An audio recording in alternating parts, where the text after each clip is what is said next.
Welcome to my overview video for the Medic Module's Cranial saw.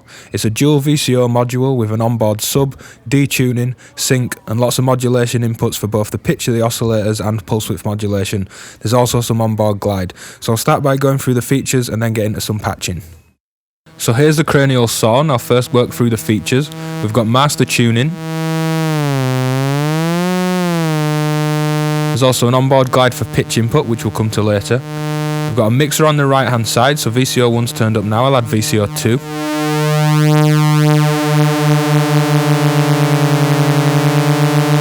We can add detune, either up in pitch or down in pitch on the second oscillator against the first oscillator. We've got a mod CV input with an attenuator, so here's an LFO into it. Plus a second mod CV without an attenuator, and they both affect both VCOs. We've got an additional modulation input for the second VCO.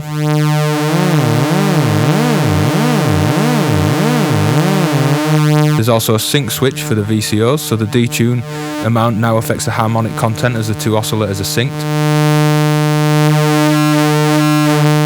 We can make VCO 1 free run, then sync the two oscillators and play with the second VCO's pitch to affect the sync sounds.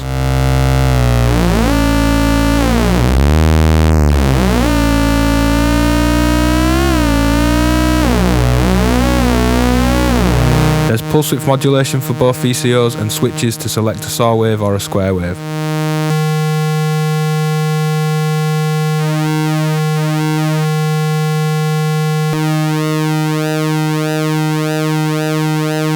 This slider isn't a pulse width modulation input attenuator, it's actually the initial pulse width for the square waves. We've got individual outputs for both VCO square waves and the sub, and also the mixed output. And the sub is generated to be an octave lower than VCO 1. So that's it for the features, let's get stuck into some patching. So I've got a sequence running in the background and it's just VCO 1 turned up on the mixer at the minute. There's onboard glide which affects the pitch input.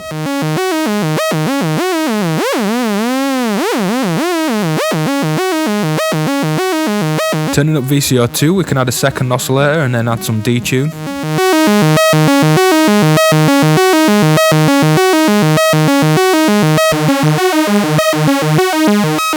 Glide now affects both oscillators, or with this switch we can just affect VCO 2.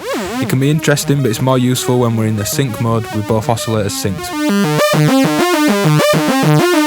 Having two VCOs on board, we can create some really fat sounds, and I'll change the second VCO to a square wave and add some pulse width modulation as well.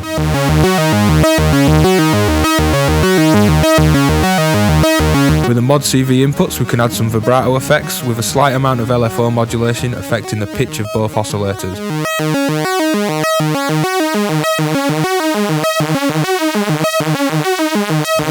And these inputs also respond really well at audio rate.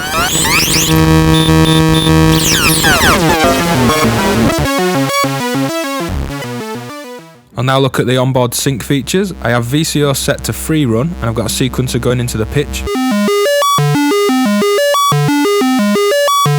With VCO free running, the second VCO is the one that's synced and you get these harmonic changes between the two as the tuning of the second VCO changes.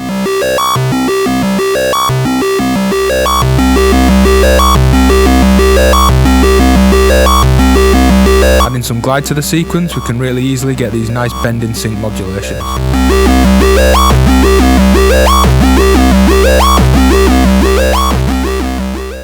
Here I have a sequence running that's affecting both VCOs.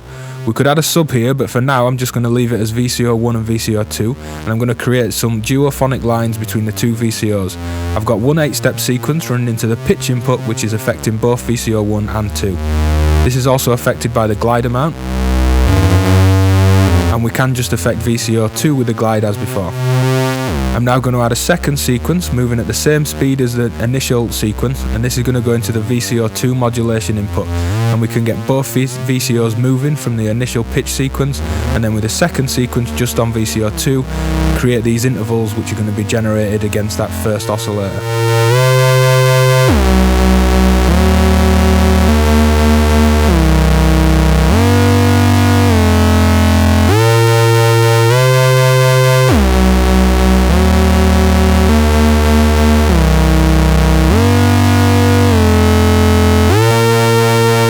let's flick between the waves and move some pulse width modulation.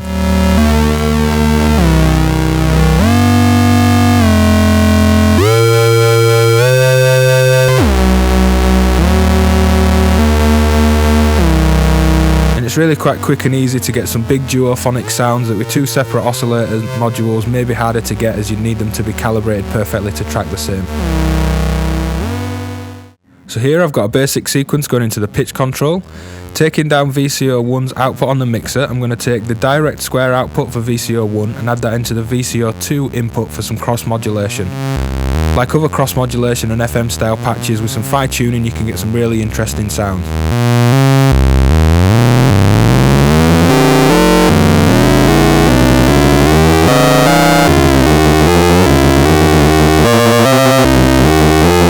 Head to medicmodules.com and under Discover on the website you'll be able to see the documentation, which gives a diagram for this patch and also a description as well. The VCO2 modulation slider acts as an attenuator so we can affect the depth of the modulation.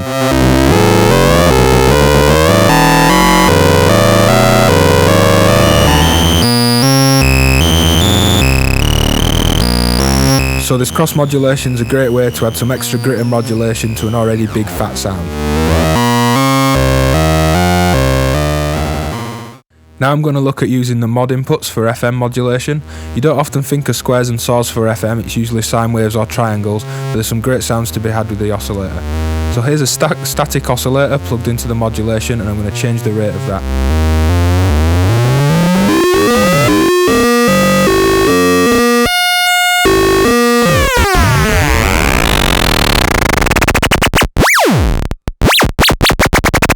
The slider here acts as the FM depth control.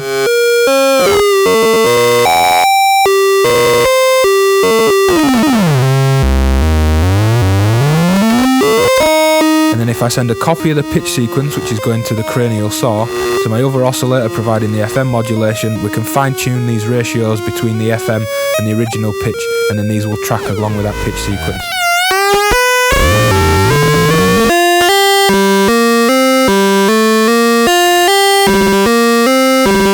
This works on both the squares and the saws, but it's a more pleasing tone to my ear on the squares. And as with the other patches, we can add detune, add in the sub-oscillator, sync the oscillators, and get a lot of other sounds when we start mixing the features.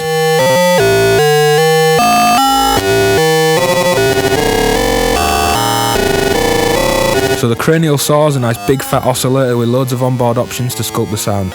The onboard sub adds a lot of depth to an already rich sound. If you head to medicmodules.com for more information, and head to youtube.com/DivKid video for more videos from me. Cheers.